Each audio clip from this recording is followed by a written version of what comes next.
아직 모르는 분들이 계실 것 같아요. 네. 간단한 소개를 좀 부탁드립니다. 퍼실리테이션 이니셔티브거든요. 줄여서 그냥 이니셔티브라고 하는데 시작한다는 의미가 있잖아요. 이니셔티브가. 그래서 퍼실리테이션을 시작하시는 분들, 제대로 시작하시려는 분들에게 꼭 필요한 교육을 만들고 싶다라고 해서 만들어 온 프로그램이어서 퍼실리테이션을 종합적으로 이해할 수 있는 그런 종합 프로그램이기도 하고 처음 시작할 때 배우시면 매우 좋다. 그리고 이미 하시고 계신 분들도 많이 오시는데요. 그 이유는 회의가 잘 되고 잘 되지 못하는 중요한 이유를 종합적으로 체계적으로 다루기 때문이다. 그렇게 보시면 될 것 같습니다.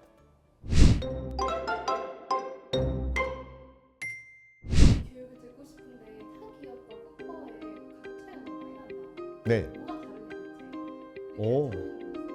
네. 가격 차이보다 훨씬 더 많은 가치의 차이가 있죠. 실은 굉장히 높은 가치를 가지고 있기 때문에 가격이 다른 건데 그럼 그 가치가 뭘까라는 거예요. 지금까지 4,000명 이상 수강하신 것이 증명해주고 있긴 합니다만 그분들이 대체로 이야기하는 건 뭐냐면 근본을 흔든다예요. 그래서 회의를 바라봤던 기본적인 전제들이 있거든요. 예를 들면 사람들을 회의하기 싫어한다라거나, 그다음에 사람들은 참여해도 말을 잘 하지 않으려 한다거나, 그다음에 회의해봤자 시간을 낭비한다거나, 뭐 그런 등등의 여러 가지 전제들이 있어요. 그래서 회의는 줄이는 게 좋다거나, 그런 모든 전제들이 실은 한 면만 본 거거든요. 근데 매우 다른 면들을 보게 해줍니다. 그게 커다란 차이다. 그래서 그 한 면을 보고 그 한 면에서 잘해야지, 이렇게 해야지, 저렇게 해야지 라고 생각하셨던 분들이 와, 그게 아니었어. 이런 어마어마한 것이 회의 속에 담겨 있었어.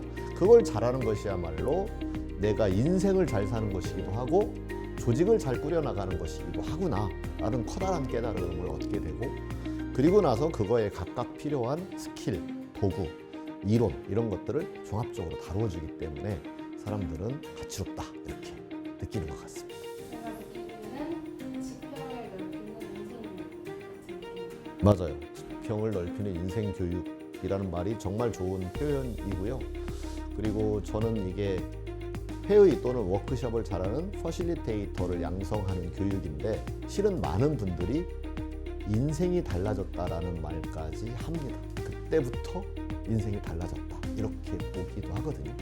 그럴 수밖에 없는 이유는 회의라고 하지만 결국은 회의가 뭐냐면 사람과 사람 사이의 관계를 좋게 만드는 과정이기도 하잖아요. 그러니까 사람과 사람 사이의 관계가 어떻게 좋아지고 나빠지는지에 대한 지혜도 함께 터득하기 때문에 그래서 아마 그런 표현들을 하지 않나 싶습니다. 이니셔티브 이 과정에서 어떤 것을 배울 수 있는지. 크게는 철학, 이론, 스킬, 도구 이렇게 나눕니다. 그리고 마지막에는 이제 그걸 종합해서 워크숍을 설계하는 방법 이렇게 나누어서 공부를 하게 되는데 철학은 인간에 대한 이해다 또는 관계에 대한 이해다라고 볼 수 있어요. 그래서 기본적으로 관계를 어떻게 볼 것이냐이고요. 그 다음에 이제 이론은 사람들이 언제 일하고 싶고 언제 일하기 싫어지는지, 어떤 때 사이가 좋아지고 어떤 때 사이가 나빠지는지, 어떤 때 일에 몰입하고 어떤 때 일을 거부하는지 이런 것들에 관한 이론을 다루고요. 그 다음에 스킬은 질문하는 방법, 그 다음에 잘 받아 쓰는 방법, 그리고 도구를 잘 사용하기 위해서 사용되는 그런 스킬들, 그런 것들을 배우게 됩니다.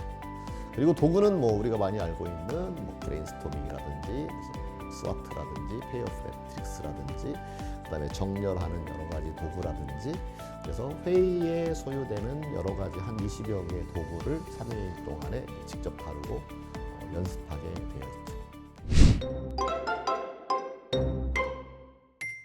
얘기를 쭉 들어보니까 3일로만 끝낼 수 있는 과정이 아니라는 생각이 들어요. 좋은 퍼실리테이터가 되는 데는 실은 순간에 가능할 수 있어요.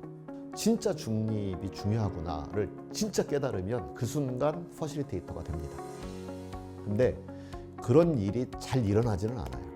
잘 일어나지는 않고 끊임없이 중립을 배워가는 과정이기도 해요.